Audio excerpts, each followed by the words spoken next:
turning now to the environment. When voters went to the polls last November, there was a question on the ballot about the environment. It asked voters if New York should borrow $4.2 billion to adapt to climate change in public spaces, buildings, and other infrastructure. And almost 2/3 of voters approved that borrowing. So now the state has started to spend that money and is hosting a listening tour to hear from the public, local leaders, and anyone else on how the rest of it should be spent. At the same time, there's been a lot of confusion and misinformation, frankly, about the state's plans for gas stoves for cooking. Some will tell you that the state is getting ready to ban them, implying that New York is going to come to your house and confiscate your stove. But that's not true, and that's not going to happen. I spoke about that, spending from the Bond Act, and more with New York's top 2 officials on energy and the environment, DEC Commissioner Basil Seggos and Doreen Harris, president of NYSERDA. Doreen, Basil, thank you both so much for being here. I appreciate it. Thanks for having us back, Dan. Great to be here. Of course, anytime. So I'm going to start with you, Basil. The Bond Act, we passed it in last year's election. Voters went to the polls. They passed it pretty overwhelmingly. Now you're getting ready to figure out how you're going to spend that money. Can you remind us what the intention of the Bond Act was? Yes, it's a big and broad act, right? $4.2 billion that's meant to enhance the state's resiliency, for lack of a better word. That's really what it focuses on. So you think about our air, our water, the impacts from climate change, the flooding we're experiencing, electrifying our transportation sector and our schools. Those are the large buckets that we're ultimately trying to address. And we're now launching this in a summer that has been dominated by climate impacts, floods, right? The smoke in the upper Midwest and Canada. So people are, I think, looking at the Bond Act, the proceeds that will come to New York State from it, and saying that was a really smart choice for New York to say, yes, $4.2 billion is worth it. Now, is this money, and I am not clear on this myself, is this money, Doreen, I'll go to you for this one, is it money for public spaces and public infrastructure? Like these aren't dollars that are available to like a private citizen to get, right? This is just for public spaces. This is really focusing on those public spaces, and to the commissioner's point, really focusing on this topic of resiliency. One reason I'm sure you're aware, and I hope others are, that we've really been traveling the state to listen to these communities is because we want their needs to be reflected in the ways in which we ultimately expend these funds, because these are public investments in the first instance. And I would add to that, I think it is absolutely dedicated to public spaces. We recognize, and we as the law recognize, that community groups, nonprofit organizations also help to manage that space. So they indeed are eligible for many of the categories. Private citizens and businesses are not, but this is very much public facing. Yeah, and I think when we talk about public spaces, maybe it's a wider than some people think. Public spaces can mean something from making roads more resilient to climate weather. You know, when we see these roads getting washed out, are there ways that we can make them more resilient to these storms? I think when people think about it more of that way and how this benefits everybody writ large, it's a lot easier to get on board with, which is great. Doreen and you too, Basil, you mentioned the listening tour that you're on right now to hear about how this money will be spent. So Doreen, who do you want to hear from at these hearings? And is it people? Is it government officials? Is it businesses? Who do you want to hear from? You just listed really the target audiences for these listening sessions. We've had a number of sessions, including virtual sessions as well. But one thing that we know, and I'm sure folks around New York know, is that the solutions that are brought to bear are going to be very different, perhaps, in different geographies of the state. We're going to be launching in August 4 different sessions in downstate and Long Island. And rest assured, the solutions there may not be the same as those that we heard about in Buffalo when we kicked this off with Governor Hochul earlier this summer. All that to say, we really do learn very much from the attendees, and they run the gamut from public officials to private citizens to community groups and beyond, really informing the ways we can most effectively invest these funds. Is it difficult at these listening sessions and these hearings, is it difficult to kind of separate the climate change part of it when we're talking about extreme weather? So in some spaces, In Buffalo, we see extreme weather with 7 feet of snow over 3 days. On Long Island, we see extreme weather as the remnants of a hurricane, devastating communities and flooding and things like that. Is it difficult to show at these meetings that climate change is the cause here? Oh, I definitely would say that we have all, not just here in New York State, but around the world, we all recognize that we are both fighting climate change and adapting to climate change at the same time. And that's the unfortunate juxtaposition that we're in, is that while we are aggressively pursuing the goals of New York's climate law, we know we need to do so in light of this ever more extreme environment in which we are living. And that's really what this is about. We have to do both simultaneously. Right. It's top of mind for me all the time. I'm thinking about climate change all of the time in my life now, whether it's the containers that I'm recycling, the number of trips that I'm making to the grocery store in a given week. I'm trying to reduce that. I'm making these changes in my life, and I'm assuming these are the kind of changes that we would like to see from the money in the Bond Act. Basil, what does the timeline look like for this? So we passed it last November. It has had a little bit of a complicated history in terms of the first round.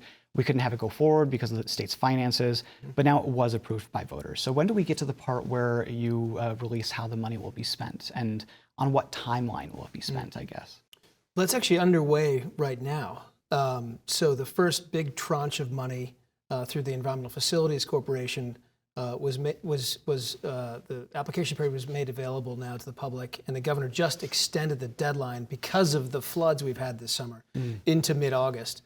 So those dollars, $200 million out of the Bond Act, plus another $200+ million out of other state funds, are being made available for water infrastructure, right? Another issue that this Bond Act is trying to resolve, the issue of water, both underground and above ground water infrastructure. As soon as that grant period, that application period ends, we would move quickly into the awards and ultimately get those dollars onto the street. And that's just one pot of funding. There are other pots of funding that we are now currently drafting and finalizing the criteria for. And all of that criteria then goes out to the public for their comment. So whether it's funding for clean energy, whether it's funding for farm protection, we want to make sure the public has a chance to weigh in on what kinds of projects will be eligible so that we then make the right choices in terms of awards. Yeah. So really soon. Absolutely. Yep. 35% of the funding, according to the Act, has to be set aside for environmental justice problems. So I want to go over what that means first. So can you describe what we're talking about when we say environmental justice problems or programs? You might remember the state's climate law, the CLCPA, which set really a national standard in some ways, because the Biden administration actually copied what we were drafting here in the state. Yeah. This mandatory 35% investment in disadvantaged communities with a target of 40% investment. And what that gets at is the historic disinvestment, and also the fact that most of those communities, you think about communities of color, poorer communities around the state, have been bearing the brunt of pollution for decades. So we are trying to be very deliberate, right? In fact, not just making environmental investments, but making environmental investments to change the course of certain communities. So we spent more than 2+ years working on what a disadvantaged community was. That's a very important definition. If you're going to make those investments, you need to make them in the right places. So that really got to defining those characteristics. So now, statewide, we have maps indicating which are the EJ, the environmental justice communities. And that then will help applicants, help us to steer those those investments in places that need green space, that have dirty air, that need an influx of green jobs. And that's really at the heart of the Bond Act. There are some communities that may say, why set aside a certain amount of the funding for environmental justice? Because some communities may say, well, I don't have an environmental justice problem, but the environment in my community is not doing great. Why set aside that funding and not just have it, even across the playing field? Well, listen, all communities across New York State are eligible for Bond Act funds. We made a determination that we needed to place an emphasis on environmental justice communities because those are some of the most impacted communities when it comes to environment. So you talk about spending state dollars wisely. We know that making an emphasis on those communities is a chance for the state, really, and these communities to get out of the cycle of disinvestment they've been in for so long. So it is very important. And those are the communities, in some cases, of course, urban communities. Think about south end of Albany or Harlem, but it's also many rural communities across the state that have had that disinvestment for years. So again, we follow the data on that. The data indicates where the disadvantaged communities are, and then we make the investments accordingly. Sure. Doreen, this is a lot of money. And for people who may not be following it day to day, I could see some confusion about how this looks like tangibly for these communities. So if I'm somebody either in an environmental justice community where the money is being spent directly and targeted there, or I'm just a community that qualifies for this type of funding, what does it look like tangibly for me? Is it, better roads? Is it more resilient buildings? Well, there's different categories of the $4.2 billion, and really this is all intended to be very local with respect to the investments that we're making. So yes, infrastructure is definitely on the list, all the more important in light of the changing climate and the impacts thereof.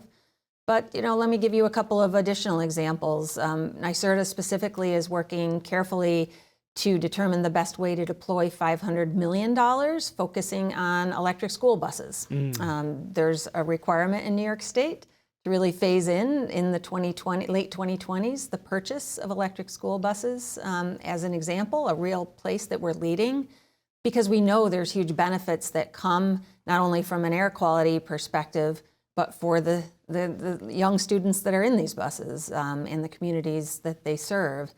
So that would be a great example of a place where we will directly be working with school districts to have the tools and resources available to deploy those buses and to have those benefits across the community.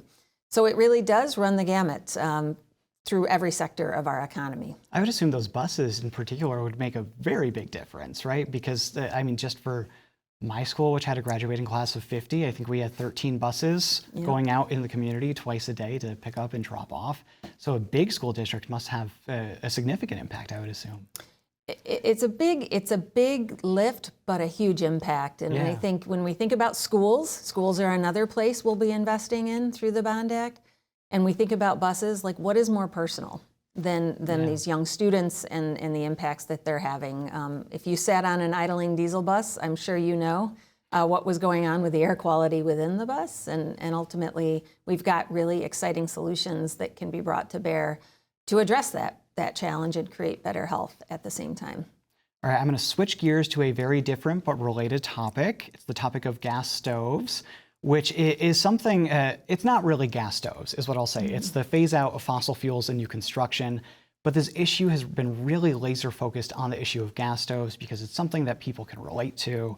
It's something that they use every day, and they're being told falsely at times that New York State is going to come and rip their gas stove out of their wall, I think. So I just want to go over what the law passed in this year's budget is actually going to do, what the requirements are for people, and it'll be very straightforward. So the dates first, by 2026, buildings of 7 stories or fewer will not be allowed to have fossil fuel hookups. By 2029, larger buildings. So let's start there. If I'm somebody who lives in a house, and I'll start with you, Doreen. If I'm somebody who lives in a house that has a gas stove right now, my house is already built, will I have to change anything in 2026? So the answer to that is unequivocally no. Right. There's no change to existing buildings at all that are part of this legislation. But I would say, when we think about how we get from here to there and how we actually address climate change as a state, buildings are going to be part of that equation. We know that they're actually the largest source of greenhouse gas emissions in our state. We talked about that a long time ago. Right. And ultimately, we know that new buildings are the best place to start in really getting at that issue. So we as a state build about 40,000 new buildings every year.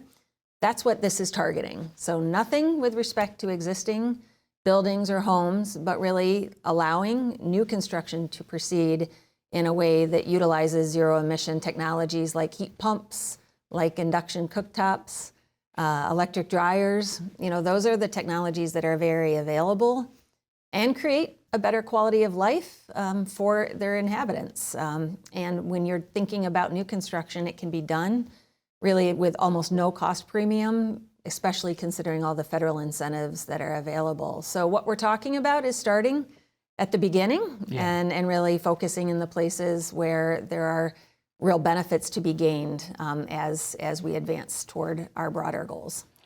Basil, on that note, if I am somebody and it's 2027 and I live in my home that has been around for quite a while, my gas stove breaks down and I have to replace it, can I replace it with a new gas stove or do I have to convert to electric? The good answer is yes. I mean, you could make that choice, right? I mean, consumer choice will still be there at 2027.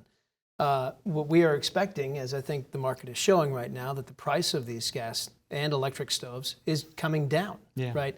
So if you're someone who wants to make that transition, you can, just as if you wanted to switch to an electric vehicle at this point. Those prices are also coming down. So that choice, I think, will dominate the marketplace for many years to come.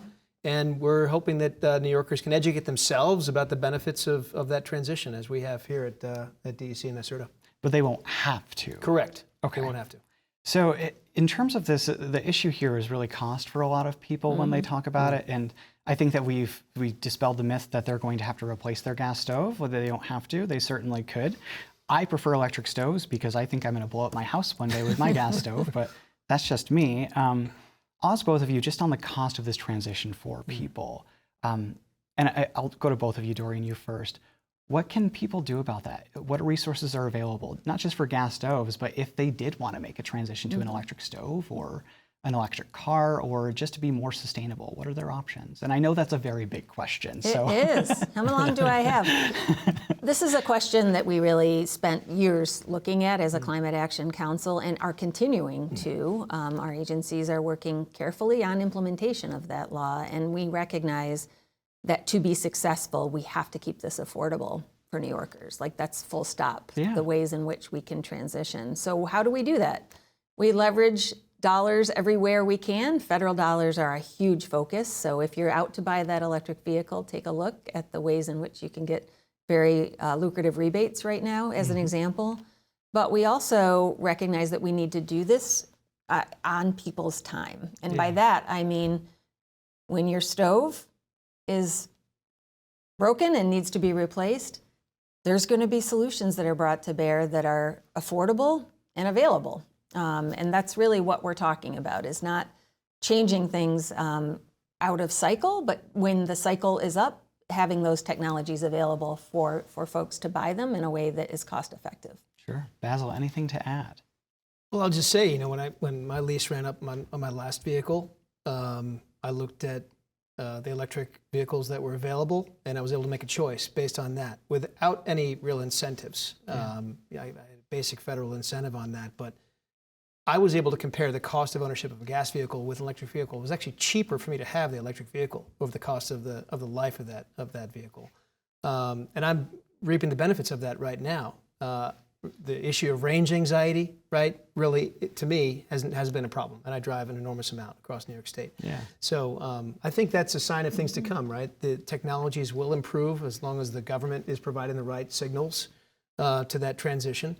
And then consumers can then make those choices without fear of not being able to get from A to B or not being able to make a bowl of pasta. So that's really where we are right now. We're in this very interesting and important transition period.